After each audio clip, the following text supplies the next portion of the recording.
vamos iniciar nosso estudo do livro O Céu e o Inferno, né?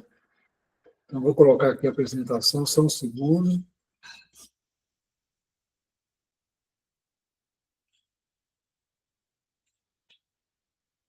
Nós já estamos agora na segunda parte do livro, né? E nós estamos num capítulo muito interessante, que, de certa forma, costuma criar algum desconforto, né? Porque nós estamos falando sobre a passagem, né? Sobre o passamento entre a vida material, né? A nossa encarnação e a nossa volta à vida espiritual. E Kardec faz um tratado, né, dos sintomas que ocorrem com aquele que está fazendo o desligamento, né, do corpo material. Ele traz aí várias situações, nós tivemos conversando sobre isso né, sobre isso na semana passada. E ele coloca logo no início, né, que a confiança na vida futura não elimina a apreensão com a passagem desta para a outra vida. É natural que nós tenhamos apreensão, tenhamos medo, né, desse período, né, desse momento que todos nós vamos passar por ele, né, pelo desencarne, não tem ninguém que não vá passar por isso. Então é muito interessante a gente estudar para que a gente se prepare, né? Então esse capítulo 1, ele é um capítulo que a gente deveria ler com bastante carinho, bastante cuidado, né? E eu passei para vocês também, vamos dizer assim, os 25 itens, né, da justiça divina, que é elencado por Allan Kardec. É interessante a gente ler, para a gente tirar da mente, né, de uma vez por toda, que Deus castiga, né, que Deus isso, que Deus aquilo. O castigo que vem, ele é muito dentro da necessidade, né, devido às nossas imperfeições. O grande objetivo da vida, né, principalmente da vida do encarnado, é a possibilidade da correção de nossas imperfeições, que nós sofremos de acordo pelo número de imperfeições que nós trazemos, né? Então, isso é muito importante que a gente traga isso no coração e estudar essas leis, ela é muito boa. Eu passei um PDF para vocês, quem tiver vontade de ler, né? E outra coisa que é muito importante também é o estudo, né, das leis morais, que está no livro dos Espíritos. É uma base para a gente ir fazendo as nossas reflexões, como foi nosso dia, como foram as nossas atitudes, para que a gente vá corrigindo as nossas imperfeições e a gente vá suavizando, né, a nossa passagem para o mundo espiritual. Que o Kardec coloca assim que quanto mais materialista, maior o sofrimento que a gente tem nesse momento de tradução, de uma maneira geral, né, falando. Todos nós vamos passar pela perturbação, né? Agora, o tempo que essa perturbação vai durar e tudo, que vai depender da nossa, vamos dizer assim, evolução, do nosso aproveitamento, né? Nessa vida agora, né? Então, nós paramos aqui nesse ponto aqui, né? E eu vou pedir a Cláudia para ler, e a gente vai comentando e trocando ideias sobre isso, né? O momento do último suspiro não é, portanto, mais penoso, porquanto, em geral, a alma não tem consciência de si mesma. Mas, antes dele, a alma sofre por conta do declínio orgânico durante as convulsões da agonia e, depois, pelas angústias da perturbação. Destaquemos que tal situação não é geral. A intensidade e a duração do sofrimento, como dissemos antes, são proporcionais à afinidade existente entre o corpo e o perispírito. Quanto maior for essa afinidade, mais longos e penosos são os esforços do espírito para se desprender de seus laços. Mas há pessoas nas quais a coesão é tão fraca que o desprendimento se faz por si só e de maneira natural. O espírito separa-se do corpo como um fruto maduro desprende-se de seu caule, É o caso das mortes calmas e despertares pacíficos. Só um comentário, né? Nós estávamos comentando sobre o livro Obreiros da Vida Eterna. Quem tem acompanhado o estudo com o Eduardo, né? Hoje ele está estudando no Mundo Maior, e esse horário, inclusive, o horário anterior, a gente se dedicava na sexta-feira ao estudo dos livros. O Eduardo assumiu um trabalho de desenvolvimento da questão da psicografia, né? Então passou o estudo para domingo às 8 horas. Quem tiver a oportunidade, ele está agora tratando de um assunto muito interessante. Esse livro é um livro também de uma riqueza inquestionável, né? Esse livro ele trata da nossa evolução cerebral, ele trata de vários aspectos da mediunidade. Mas, voltando à Obreiros da Vida Eterna, ela tem vários casos de desprendimento. E tem um caso do Dimas, né, que foi um trabalhador da seara espírita, assim, extremamente dedicado, extremamente caridoso, e que teve dificuldade, né, durante o desprendimento do corpo. Então, é uma tarefa nossa, devemos estar muito atentos, para a gente diminuir esse apego nosso, né, com as questões aqui da Terra, que a gente use, né, esteja aqui como um inquilino, né? Um inquilino do nosso corpo, inquilino dos benefícios materiais que nós recebemos, inquilino de nossa casa, inquilino de nossa roupa, inquilino de nossos filhos, de nossos amados, porque esse apego traz dificuldade, né, do desprendimento. A gente sabe que são poucos ainda que se separam como fruto maduro ainda aqui na Terra, né? A maioria de nós vai passar por essa perturbação, né, durante o processo de desligamento. E esse livro, Obreiros da Vida Eterna, descreve, né, todo o processo que é feito de desligamento, como que ocorre, né? Eles trazem bastante informações. E conta o caso também de um espírito que se desprendeu igual o fruto maduro, né? Tranquilo. É uma senhora que cuidava de criança, agora me foge o nome lá do Rio de Janeiro, inclusive é uma pessoa conhecida do meio espírita também, como o Dimas, né? Só que agora me foge o nome dessa senhora, né? Que trabalhou muito em favor da caridade, em favor do espiritismo. Então é só lembrar, gente, nós estamos aqui para aprender a ser espíritos eternos que somos, a viver no mundo espiritual, né? A corrigir as nossas imperfeições, que quanto menos imperfeições, mais próximos do espírito puro que todos nós um dia seremos, né?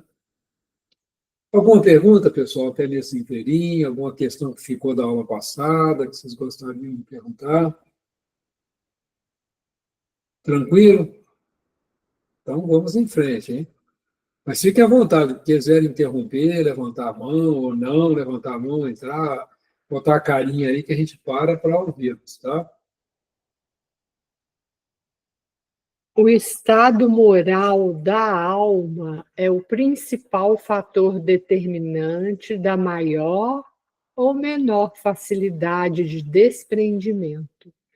A afinidade entre o corpo e o perispírito é proporcional à ligação do espírito à matéria, atingindo seu máximo no caso do homem cujas preocupações concentram-se todas na vida e nos prazeres materiais, sendo quase nula no caso daquele cuja alma depurada identificou-se antecipadamente com a vida espiritual. Dado que a lentidão e a dificuldade de desprendimento são proporcionais ao grau de depuração e desmaterialização da alma, depende de cada um de nós tornar tal passagem mais ou menos fácil, ou penosa, agradável ou dolorosa. Aí tem uma nota de rodapé 157. Acho que eu coloquei ela mais na frente. Só fazer um comentário. Na indústria, quando a gente trabalhava lá, a gente trabalhava com equipamentos assim bastante complexos, que exigia, assim, igual um avião, né? Antes dele partir, tem um checklist.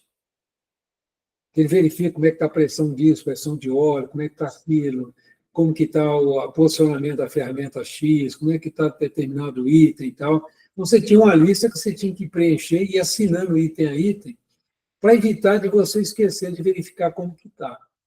Então, essa questão da gente tirar pelo menos 2 minutinhos por noite, 2 durante a manhã, para fazer um checklist, como é que nós estamos em relação à lei da justiça divina, como é que nós estamos em relação às leis morais, porque essa é a única maneira, eu estou sendo uma pessoa indulgente, eu estou aceitando as pessoas do jeito que elas estão, eu estou perdoando as faltas, eu estou sabendo me calar diante de determinadas situações, eu estou pensando muito antes de eu abrir minha boca para falar alguma coisa em relação a uma situação que eu estou vivendo.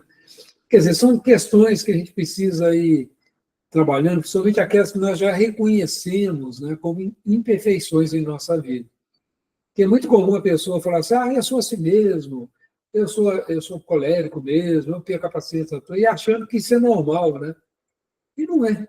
Né? Toda vez que a gente falta, né, que a gente percebe em nós uma imperfeição, é lógico que a gente não consegue mudar do dia para a noite, porque são hábitos milenares, são questões, né, difíceis para nós, por exemplo, mudar o hábito alimentar, deixar de comer, por exemplo, a gente sabe que a questão de se alimentar de nossos irmãos menores é algo que um dia nós vamos abrir mão, né?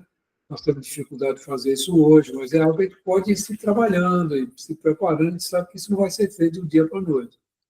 Nem todos nós vamos nos tornar vegetarianos ou veganos nessa vida, mas um dia a humanidade não vai mais se alimentar, né, dos irmãos menores, como já ocorre em mundos superiores aos nossos. Mas são questões que a gente vai desenvolvendo junto, né? Então é muito importante esse checklist, né, ter esse cuidado, para que a gente vá fazendo esse trabalho, né? Depende de cada um de nós tornar a tal passagem mais ou menos fácil ou penosa, agradável, dolorosa, né? Boa pergunta, pessoal. Aí tem a questão 157. A constituição do corpo físico é a mesma para todos. Difere o perispírito, que é mais denso e próximo do mundo corporal, para os espíritos inferiores, mas que se torna menos denso, desmaterializado, sutil, proporcionalmente à evolução espiritual do ser. O aperfeiçoamento dá maior liberdade, mobilidade, leveza, expansibilidade ao perispírito. Assim, no mundo espiritual, o espírito elevado tem melhores recursos para interagir e atuar no bem. Notas do editor. Quem leu o Nosso Lar, né, estudou o Nosso Lar, começou a ler, né, estudou, você vai perceber lá que tem espíritos que levitam, né? E tem espírito que não consegue, tem que usar lá o, o ônibus lá, né? Não me fugiu, o Aerobus. aerobus, né? Tem que usar, porque não consegue. Agora, tem alguns que sabem se levitar, mas não fazem isso para não constranger, né? Constranger os irmãos que ainda não conseguem fazer esse movimento de levitação. Que levitar exige leveza, exige conhecimento de como usar o magnetismo, né? Isso só se consegue à medida que a gente vai se aperfeiçoando. Você imagina que delícia que é você não poder se mover sem maiores esforços, né? Voar, né? Naturalmente. Então, a gente vê assim, a importância, né? E está tudo ligado à nossa evolução moral, né? E é um trabalho, cabe a cada um de nós, né? Cada um de nós sabe aonde tem que trabalhar e tudo, e é um trabalho individual, né? Que se reflete na comunidade, na humanidade, né? Então, nós, né, isso é importante a gente sempre lembrar, nós é que vamos construir um mundo em regeneração, nós é que vamos construir um mundo feliz. E esse período que nós estamos passando por ele, pessoal, é um período muito curto. Vamos dar uma pensada. O planeta Terra tem 4,5 bilhões de anos, não é isso?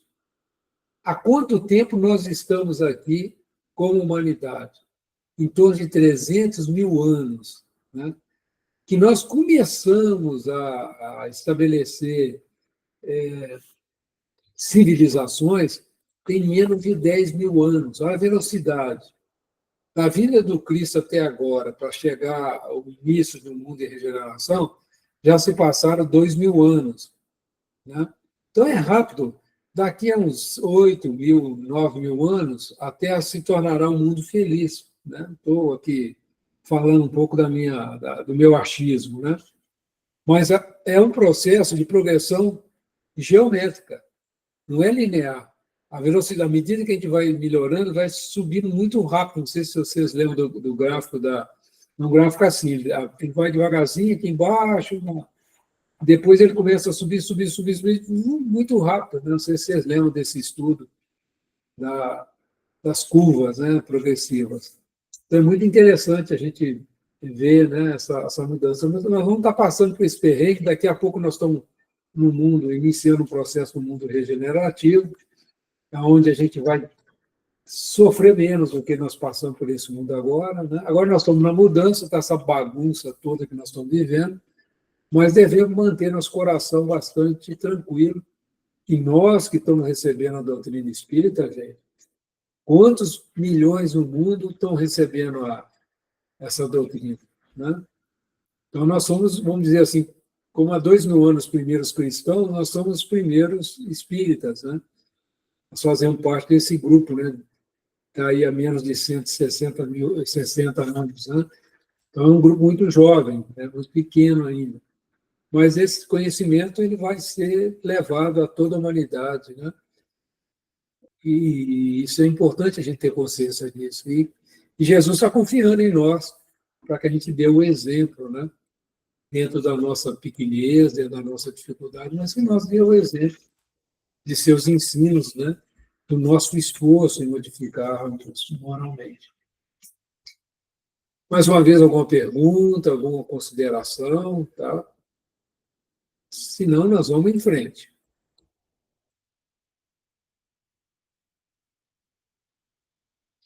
Aí eu dei esse ressaltando aqui, né? O estado moral da alma é o principal fator determinante da maior ou menor facilidade de desprendimento. Está todo mundo com medo do passamento, tá ou não está? Né? Tem gente até que evita de ficar ouvindo essas coisas. A Cláudia até falou comigo, Antônio, você tem que falar um pouquinho assim, para amenizar um pouco, então fica assim meio assustador e tal. Eu entendi, falei, Cláudia, eu estou trazendo aquilo que o Kardec colocou para nós. Né? Nós até tivemos uma discussão sobre isso, né? Só a gente fica igual esse mocinho aqui, né? Ah, meu pai, como é que vai ser, né? É só a gente fazer o trabalhinho que a gente está lá aprendendo no Evangelho segundo o Espiritismo. Nós temos estudado na terça-feira, né, o Evangelho, fazendo o trabalhinho nosso devagarzinho. Né? O que estudar e praticar para ter um passamento menos dolorido? Né? É importante a gente fazer essa pergunta. Nós temos que estudar e praticar. Né? Por isso que eu tive o cuidado de passar para vocês esses itens, né, os 25 itens, para a gente estudando junto, trocando ideia, né? E botar em prática na nossa casa, com os nossos familiares, né, gente? Senão a gente fica igual o Pato Donald, que vem doidão, o que eu faço, como é que é? Tá aí, a receita está com a gente aí, gente. Não precisa ficar igual o Pato Donald, não sei o que não, doidão não. Não, não é? Nós temos o livro dos Espíritos, nós temos as leis morais, nós temos os itens da justiça divina. Então, não precisa ficar preocupado. Né? Nós vamos passar, já passamos outras vezes, né? Eu estava lembrando do Paulo Figueiredo, como estava, uma pessoa estava fazendo uma palestra falando exatamente desse assunto que nós estamos tratando aqui. Aí um senhor, né, já de idade, né, a nossa idade, né, ele chegou para o Paulo e falou, Paulo, você não tem medo de morrer, não? Eu falei, não, eu já morri tantas vezes. Não, já morri um monte de vezes, gente. Não vai ser a primeira vez que nós vamos desencarnar, não, né? Eu achei graça da resposta do Paulo, dizendo que falou de supetão, assim, veio a resposta, não tem medo, não, já morri muitas vezes. Nós também já morremos muitas vezes, né, gente? Então, gente, o que estudar e praticar para ter um bom passamento menos dolorido? Ninguém quer passar perrengue, quer?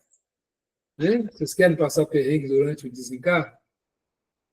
Então, mãos à obra, hein? Tem tempo ainda, hein? ainda tem tempo, falando isso para mim mesmo.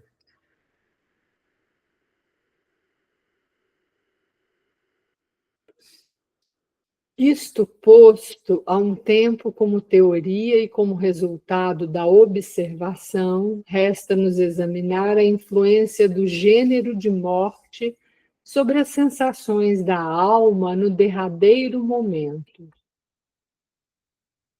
No caso da morte natural, a que resulta da extinção das forças vitais por conta da idade ou da doença, o desprendimento transcorre gradualmente. No caso do homem, cuja alma é desmaterializada e cujos pensamentos estão desligados das coisas terrestres, o desprendimento processa-se quase por completo antes da morte real. O corpo ainda vive a vida orgânica, conquanto a alma já tem adentrado a vida espiritual, estando presa ao corpo somente por um laço muito tênue, que se rompe facilmente ao último batimento do coração. Nessa situação, o espírito já pode ter recuperado sua lucidez, sendo testemunha consciente da extinção da vida do seu corpo, do qual se sente feliz de se libertar. Para tal espírito, a perturbação é quase inexistente, não sendo mais do que um momento de sono tranquilo, de que emerge com indizível impressão de felicidade e de esperança. Muito interessante, quando a gente tem assim, testemunhos, né? Eu tive uma avó do coração, ela foi a mãe de criação da minha mãe, a avó Lode, né? A Cláudia conheceu, uma alma, assim, uma alma boa, tranquila, né? Ela inclusive, é analfabeta, né? E foi trabalhar operária de máquina na área têxtil, né? Durante muito tempo e tudo, e conviveu conosco, né? Quando ela aposentou, ela veio viver com a minha mãe, meu avô, né? Ele havia já desencarnado. E ela foi muito interessante. Ela, antes de se desligar, tomou um banho, botou a roupinha mais bonitinha dela, sentou, né, pelo que me descreveram, não estava já morando aqui em São Paulo, não estava mais vivendo na região, né, com a minha família, deu um suspiro e foi. Então, não tiveram trabalho nem de trocá-la para levá-la ao sepultamento. Ela mesma se cuidou, tomou banho, ficou do jeitinho dela, sempre aquele espírito tranquilo, calmo. E a gente vê que alguns espíritos assim fazem esse passamento. É uma pessoa completamente desligada, né? Eu sei que completamente desligada das questões materiais, né? Muito caridosa, né? Ela é uma pessoa assim que eu tenho assim um carinho enorme por ela e tem ela como exemplo em minha vida de desprendimento e corajosa, né? Mas estava lembrando disso aqui. E nós tivemos agora também, né, acho que o Fausto conviveu, né, está aqui conosco, uma pessoa também que foi se apagando, né, dentro de um processo gradual, tranquilo, para poder ter esse desligamento. A gente muitas vezes não compreende, né, muitas coisas que acontecem, mas a gente serve como exemplo para todos nós, né? E a gente precisa se mirar nesses exemplos e se preparar também espiritualmente para essa passagem natural, que nós já passamos por ela muitas vezes, né? E que dessa vez nós possamos estar em melhores condições do que de outras vezes, né? Sem remorsos, sem consciência pesada, um coração leve e esperançoso, né? Como deve ser. Alguém gostaria de fazer algum comentário, ajudar aí nesse estudo? Se não, não tem. Opa! Pois não, Falquinha. Como que você se prepara quando um médico diz para você que você tem que fazer uma cirurgia que é arriscada? Desculpa, eu não ouvi bem o Fausto. É o melhor agora? Tá sim. Como é que a maioria das pessoas se prepara quando o médico diz assim: você tem um problema tal, precisa de uma cirurgia e ela é complicada.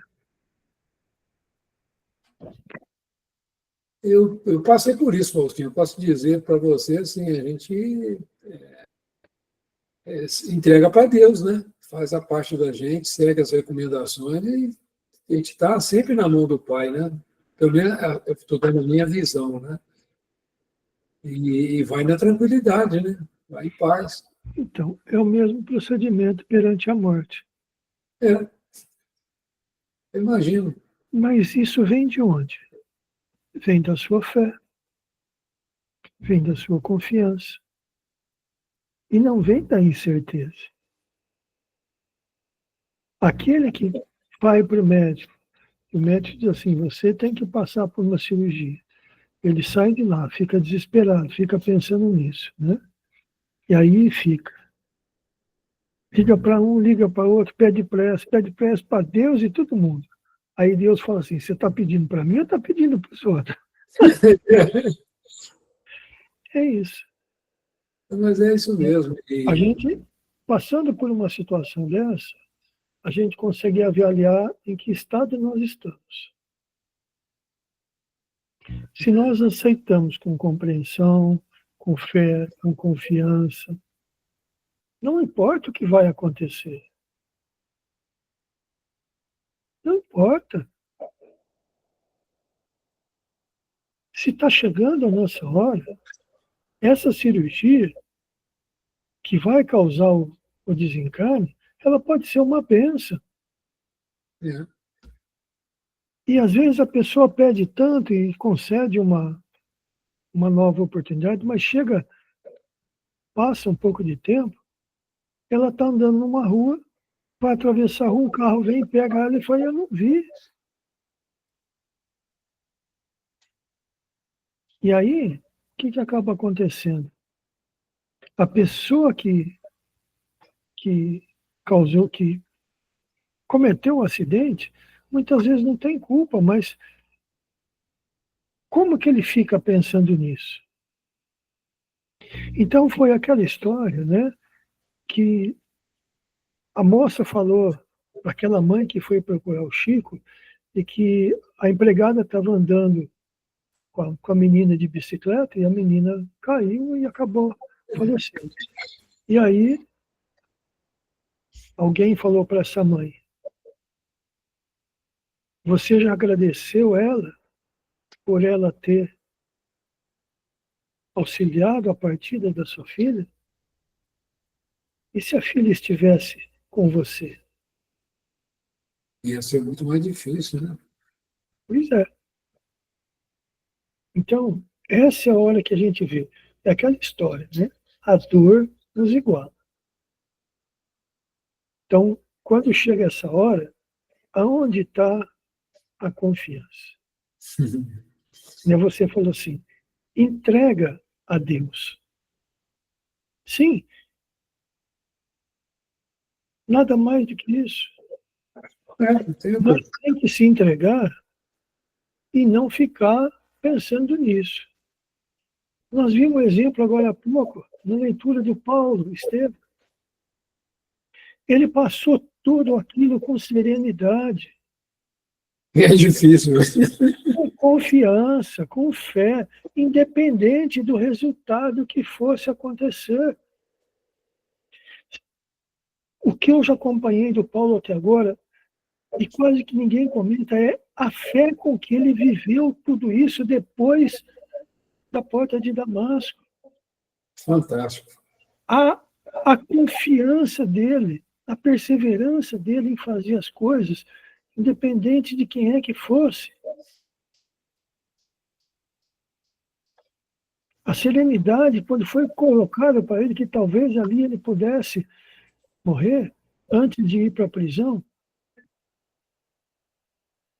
ele descreve, sinceramente, a capacidade que o Paulo teve de fé, de perseverança, de confiança. Quando ele falou lá atrás que né, as pessoas não entenderiam a atitude dele de pedir para ir para César, a serenidade dele de dizer que ele poderia fazer. Ele não estava alegrando as pessoas, ele estava se fortalecendo, porque cada vez que ele pediu a Deus forças, colocou para ele uma prova. É assim mesmo. A vida de Paulo. Então, a gente, numa situação dessa, um exemplo bem é esse. Mediante uma notícia de doença, de uma possibilidade de partida, como que a gente age, como a gente fica. Tem dois pontos que eu estava esses dias meditando. Tem uma passagem do Evangelho de Mateus, né?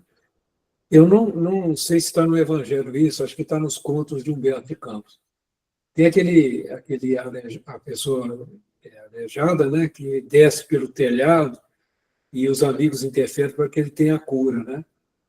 E depois desse evento, os discípulos estavam com Jesus e Jesus estava muito triste ali, e até meio assim, em lágrimas, né?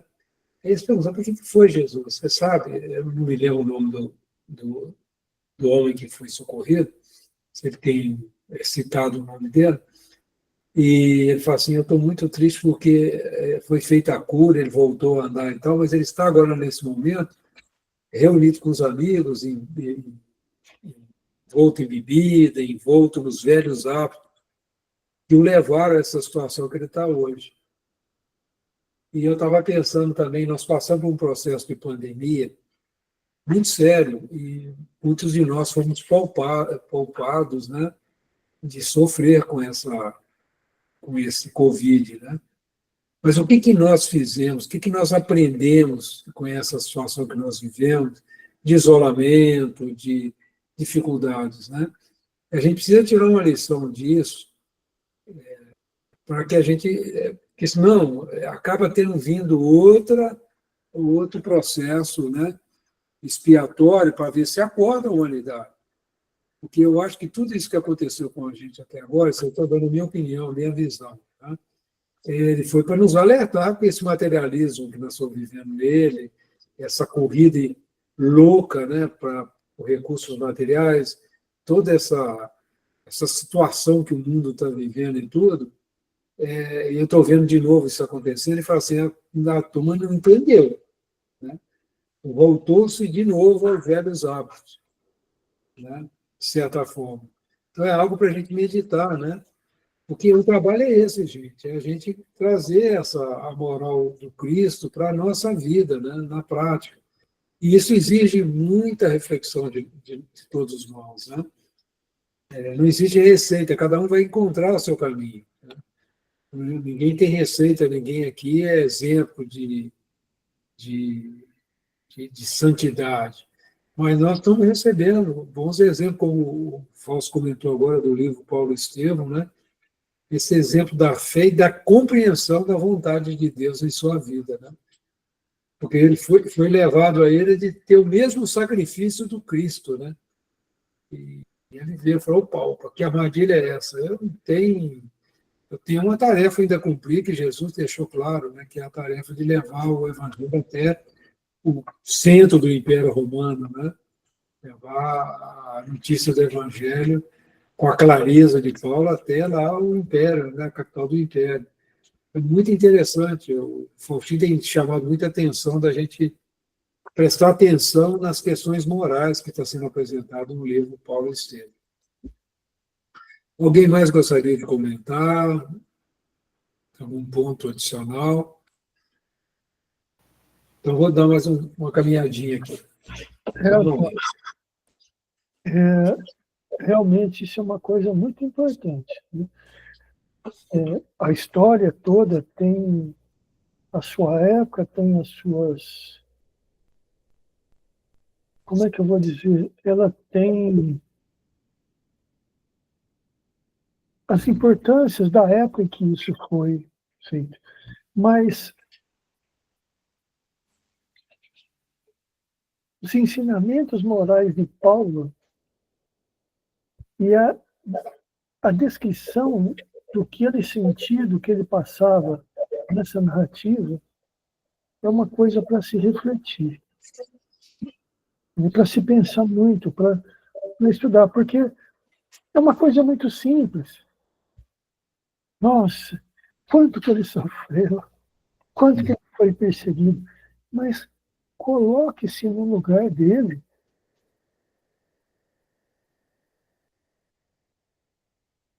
Tudo que ele passou.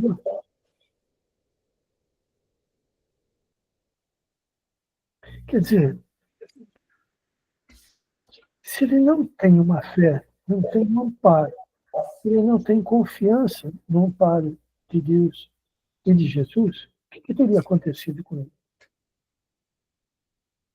É mesmo. Tudo bem. Nós não passamos perto de Paulo.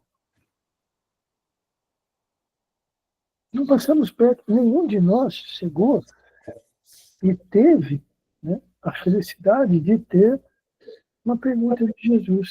Por que me persegues?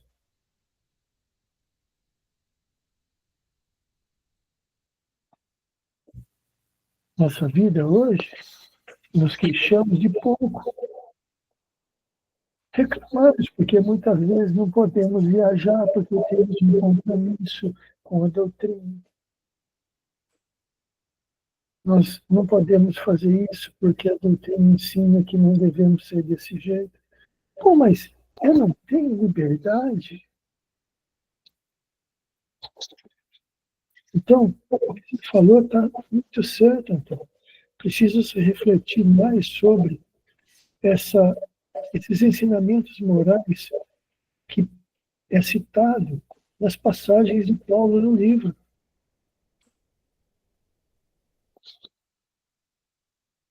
Falei demais, desculpa. Não, tá, isso é muito bom. Precisamos, aqui o nosso processo é de pensar mesmo, né, gente? A doutrina espírita, ela funciona sempre em 3 aspectos, né? E eles não são separados. Ela é filosofia, ela é ciência e ela é religião, né? E a gente está sempre trabalhando esses 3 aspectos juntos. E, às vezes, as pessoas que não querem tratar só da ciência não funciona assim. A gente vai estar sempre trabalhando os 3 aspectos, né? Nós estamos falando da ciência do passamento, né? Como é que é o processo fisiológico, né? Como é que é o processo tanto do lado da questão da ciência do mundo material, como também da ciência do mundo espiritual, que lá tem a ciência, né? Como que isso afeta o perispírito, como afeta o espírito, como que o corpo, né, material se comporta também nesse momento.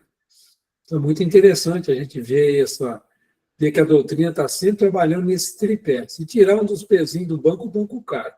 É sempre 3 pezinhos. Não tire nenhum. Quando estiver estudando Espiritismo, lembre que ele é uma filosofia. Filosofia como, assim, dizia um filósofo aqui de Campinas, agora me fugiu o nome, eu gosto muito dele, ele já desencarnou há pouco tempo. Fugiu não, você lembra, Cláudio? Eu sei quem é, mas não está. E ele fala assim, filosofar é brincar com as ideias, né? É curtir, né? Ficar trabalhando as ideias com alegria também. Paulo Coelho, né? Paulo Coelho é outra pessoa, não tem nada a ver. Eu acho que eu sei, acho que é Rubens Isso, Rubens Alves. Rubens Alves, é isso mesmo. É o Rubens Alves. E é ótimo meus livros dele, né? Eu gosto dele. Eu seguia ele era cronista no jornal Diário do Povo. Pena que ele morreu, né? Ele falava umas coisas tão bonitas. Não, eu conheci, a gente conheceu pessoalmente, né? É um doce. É um psiquiatra, né? Ele é um psiquiatra também. E é lá o Mineirinho, né? Aqui pertinho aqui de São Paulo. E eu gostava muito assim, de ler e os livros deles estão aí disponíveis, tem palestra deles ótima também no YouTube. Mas ele sempre brinca, o Rubens Alves sempre brincava assim, filosofar, gente, é brincar com as ideias, né? Fazer perguntas, né?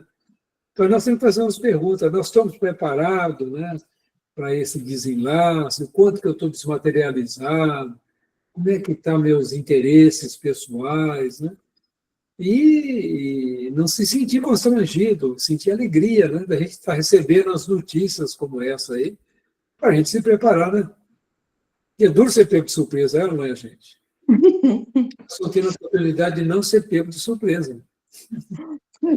Ô, Antônio, quando a gente dorme e sonha e lembra que estava trabalhando e tem umas assim, eu acho que a gente está preparando já, né? Não está preparando o espírito para Com para certeza, alguma coisa?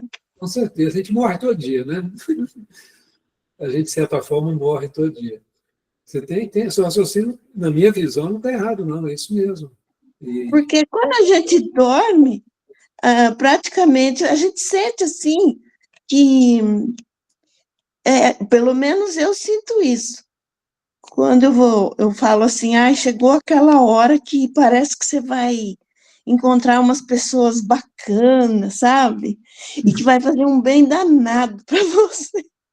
E aí você sabe que trabalho, porque eu trabalho pra caramba. Quando eu sonho, eu trabalho bastante.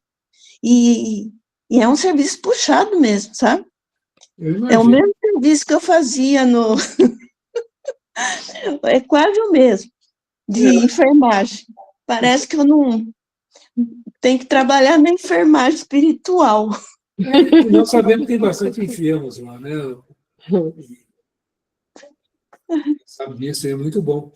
Eu não tenho essa facilidade, não. Às vezes eu tenho uns enroscos bons, mas faz parte, a gente acorda meio Então, assustado. mas eu acho assim, que eu estava lembrando disso e eu até falar. Eu acho que é uma preparação, né? A gente já ir dormindo, passando para lá, vem para cá, alguém lá fala, olha, vai ser assim, já vai preparando, faz isso, faz aquilo, esquece, né? Eu Mas lembro é uma isso. vez, eu tenho um amigo que é médium, né? Um médium que trabalha muito, e uma vez ele chegou para mim e falou assim, eu lembro que eu acordei de manhã assim, muito cansado, muito assustado e tal, e encontrei com ele depois. Ele virou para mim e falou assim: Ô, meu amigo, você deu um trabalho, você resolveu se enfiar em coisa que você não está preparado, tive que ir lá te buscar, que você está ficando enroscado lá no meio. A gente, Aí, até nesses trabalhos, às vezes você quer fazer aquilo que você não tem ainda condição por orgulho, né? E vai lá e sim, quebra a cara. Né? Ainda bem que a espiritualidade vai tira a gente, né? Só desencana antes da hora. E ele comentou comigo: toma cuidado, porque tem coisa que você ainda não tem estrutura espiritual para lidar, né? E às vezes a gente quer resolver, né, e acaba quebrando a cara. é Né? verdade. E que bom que você lembra de coisas boas. A Cláudia que lembra muito de sonho aqui, conta para mim, me É, divide as não, histórias dela. é muita coisa assim interessante, sabe? E eu gosto de ouvir, Parece. sabe? Eu Mas, não ó, lembro muito. o Faustinho falando do Paulo, né, do livro, esse livro aí eu já cansei até de falar, esse livro que me converteu ao espiritismo, viu, Faustinho? Eu li esse livro quando eu era solteira, e eu chorava no ônibus, eu ia lendo ele, chorava indo, chorava voltando, de todas as coisas que o Paulo passou. E ele foi, assim, um norte, né, para mim, assim, de entender a Bíblia, né, todas as passagens, as cartas dele, porque eu gostava de ler a Bíblia, né, e o Paulo e Estevão, ele me ajudou muito a entender o mundo espiritual, né, aí que eu fiquei mesmo na doutrina espírita. Virei espírita mesmo. Meu filho chama Paulo por causa de Paulo de Tarso. Eu pus o nome de Paulo nele. E ele é um homem bom para mim, o Paulo. Sem dúvida nenhuma. Ele que é o responsável, né? Jesus o deixou responsável para a divulgação do Evangelho no planeta Terra. Né? Muito interessante. Muito bem, vamos mais andar mais um pouquinho. Temos tempo ainda. No caso do homem apegado à matéria e à sensualidade, aquele que viveu mais através do corpo do que do espírito, e para quem a vida espiritual nada representa, nem sequer uma realidade em seu pensamento, tudo contribuiu para fortalecer mais os laços que o ligam à matéria, nada os tendo atenuado durante a vida. Ao aproximar-se a morte, o desprendimento também transcorre gradualmente, porém mediante esforços contínuos. As convulsões da agonia representam indício da luta que enfrenta o espírito, algumas vezes anelando romper os laços que lhe resistem, agarrando-se outras vezes ao corpo do qual irresistível força arrebata-o violentamente, fragmento por fragmento. Faustinho, eu vi que você gostou aí, um gostinho para nós aí. Tem algum comentário? Acho que não. Gente, muitos dos nossos irmãos que se apresentam nas reuniões mediúnicas, eles não têm consciência ainda que estão vivendo no plano espiritual. Eles levam a vida como se estivesse ainda encarnado, né? Um amigo nosso que era vidente, ele comentava, gente, assim, que muitos continuam indo ao trabalho. E muito da perturbação que acontece no ambiente de trabalho é porque, às vezes, a gente faz alguma coisa que aquele espírito não concorda, ele acha que está intrometendo na tarefa dele, ele acaba dando umas vibrações meio estranhas, a pessoa se sente mal. Havia alguns comentários que eu lembro na época sobre isso, né? A gente levava algumas questões que a gente sentia meio estranho e tudo. Aí eles faziam esse comentário. A pessoa leva a rotina da vida que tinha, enquanto é um negócio muito interessante, né? Eu não tenho evidência, não percebo essas coisas com clareza, a gente sente só que tem alguma coisa estranha acontecendo, mas é muito complicado a falta de educação da questão da espiritualidade, da nossa natureza espiritual. Essa educação nós não temos aqui na humanidade, né? Isso é que traz muito das complicações que nós lidamos, né, nas nossas reuniões mediúnicas. A falta de educação espiritual. E a gente vê dentro da própria doutrina muitos se recusando a estudar. E com tanto material, com tanta possibilidade, com tanta abertura para que a gente possa se instruir, né, com relação à verdadeira vida. Ninguém pode dizer que isso não tem. Tem bastante. É questão do interesse de cada um de nós, né? Como está acontecendo aqui, nós estamos aqui reunidos, o interesse de conhecer mais a fundo a doutrina, né? Então, é muito importante isso, para a gente evitar de passar por esse perrengue, né? Está sendo descrito aqui. O espírito apega-se tanto mais à vida corpórea, quanto menos divisa além dela. Sente que se lhe escapa a vida e deseja retê-la. Em vez de se entregar ao movimento que o carrega, resiste com todas as forças, podendo assim prolongar a luta por dias, semanas ou meses inteiros. Nesse momento, de certo, o espírito não goza de toda a sua lucidez. Conquanto tenha perturbação começado muito antes da morte, nem por isso sofre ele menos, e o vazio em que se encontra, assim como a incerteza sobre o que lhe advirá, somam-se às suas angústias. A morte chega, mas nem tudo se acaba. A perturbação continua. Ele sente que vive, mas não sabe se material ou espiritualmente, lutando ainda até que se tenham rompido os últimos liames do perispírito. A morte pôs efetivamente fim à enfermidade, mas não lhe deteve as consequências. Enquanto existiam pontos de contato entre o perispírito e o corpo, o espírito receberá as repercussões deste último, com ela sofrendo. Bem diferente é a posição do espírito desapegado da matéria, mesmo nas doenças mais cruéis.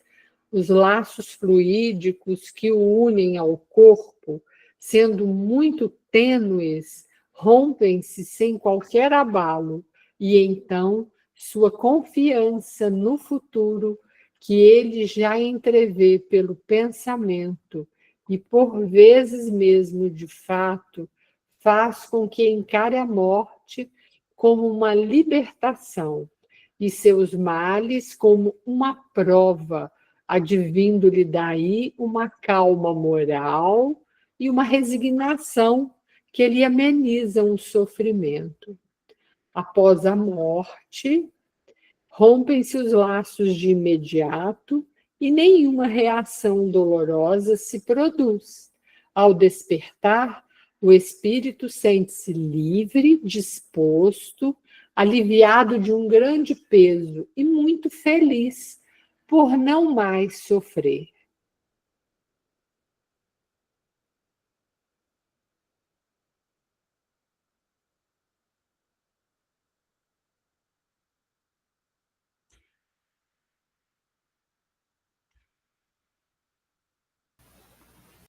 Aí uma pergunta para nós, né? E a morte violenta muda alguma coisa?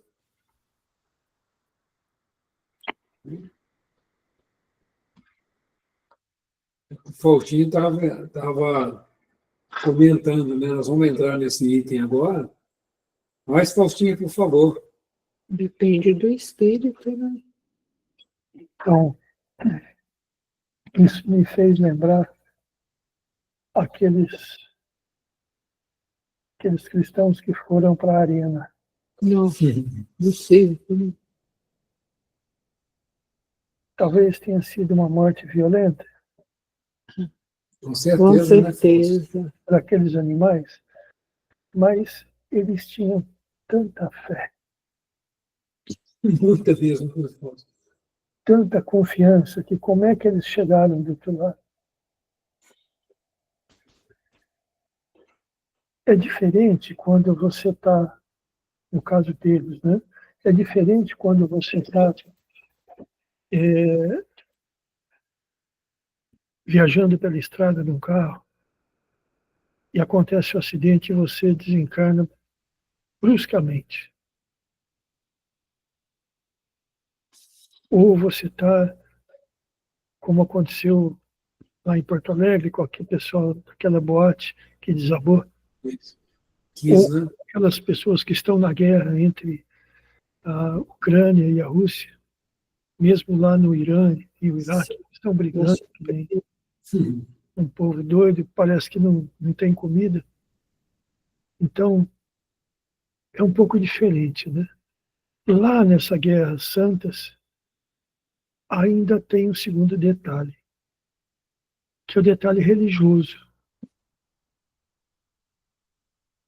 Detalhe religioso que gera aquela vibração intensa em volta daquele povo que morreu, tanto de um lado quanto do outro, em que o ódio faz parte. Você pega entre os russos e os ucranianos, talvez não seja assim. Talvez não exista ódio, existe o medo, né? A defesa, defender o país, defender seu povo. Então, as situações são diferentes. Agora, o que é igual para todos é o estado de espírito que você está na hora. É o espírito. É isso mesmo. Se você está vendo, você está indo numa estrada e você vê um acidente, você fala assim, daqui eu não passo. Aí que está a sua serenidade. Porque se você deixar o desespero levar, mas você está brincando comigo, né, Afonso? Você deve estar doido. Você está vendo? E você vai manter a tua calma, e você vai fazer o quê? Você vai fazer o quê? Você vai pular?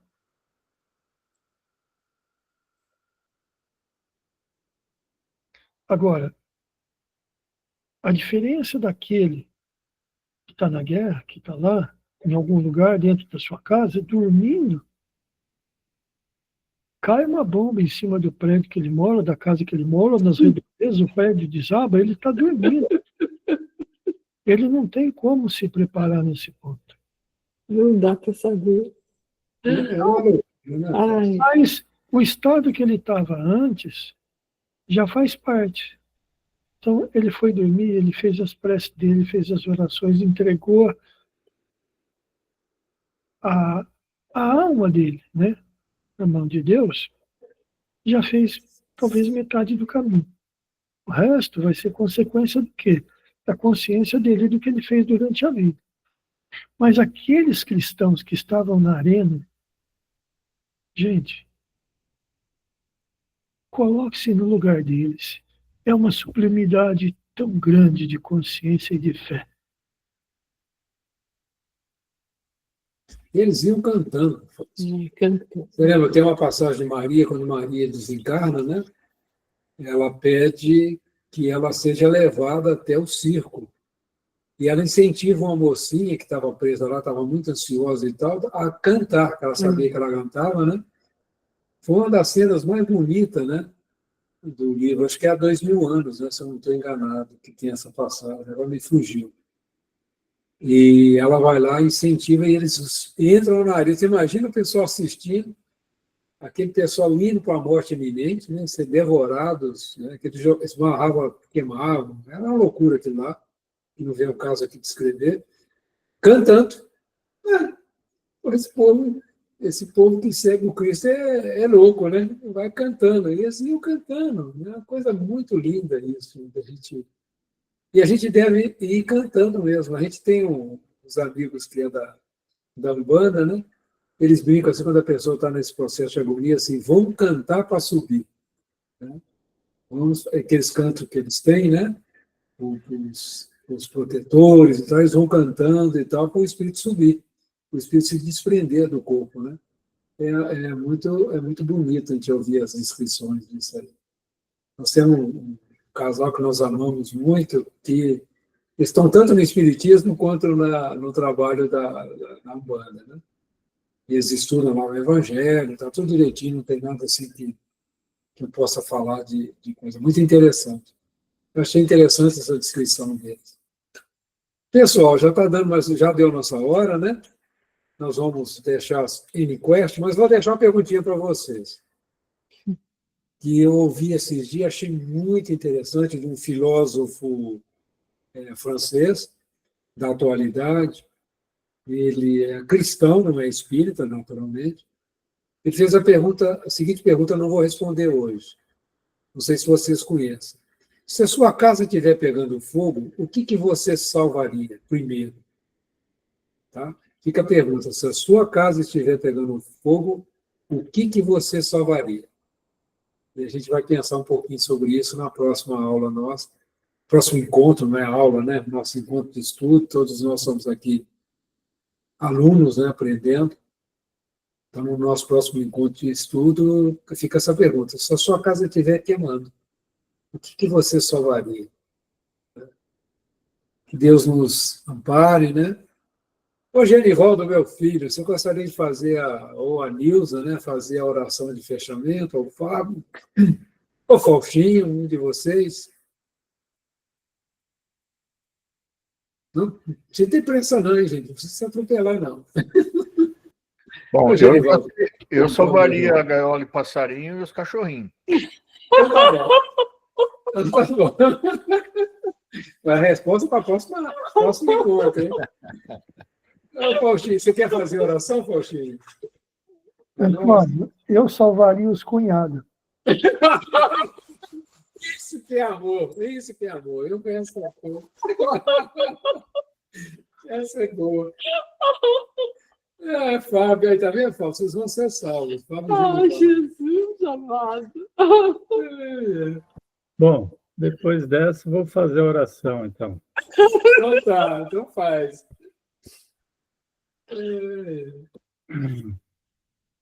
Bom, refletindo bastante sobre tudo que aprendemos no estudo dessa noite, queremos agradecer, Pai, por essa oportunidade de aumentarmos os nossos conhecimentos, para que possamos sempre refletir tudo aquilo que aprendemos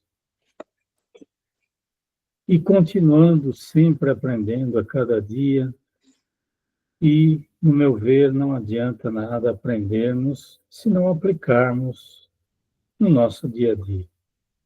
Que assim possamos proceder, aprender e aplicar, porque assim realmente estaremos trilhando os caminhos que nos são designados corretamente para a nossa evolução, para o nosso objetivo final da perfeição. Agradecidos que somos, Pai, nos despedimos oferecendo esta oração. Pai nosso que estais nos céus, santificado seja o vosso nome, venha a nós o vosso reino, seja feita, Pai, a vossa vontade em toda a terra e nos céus. O pão nosso de cada dia dai-nos também hoje, perdoai nossas ofensas e nossas dívidas, como perdoarmos nossos ofensores e nossos devedores. Não deixeis com que nos entreguemos às tentações. Livrai-nos de todo o mal. Que assim seja.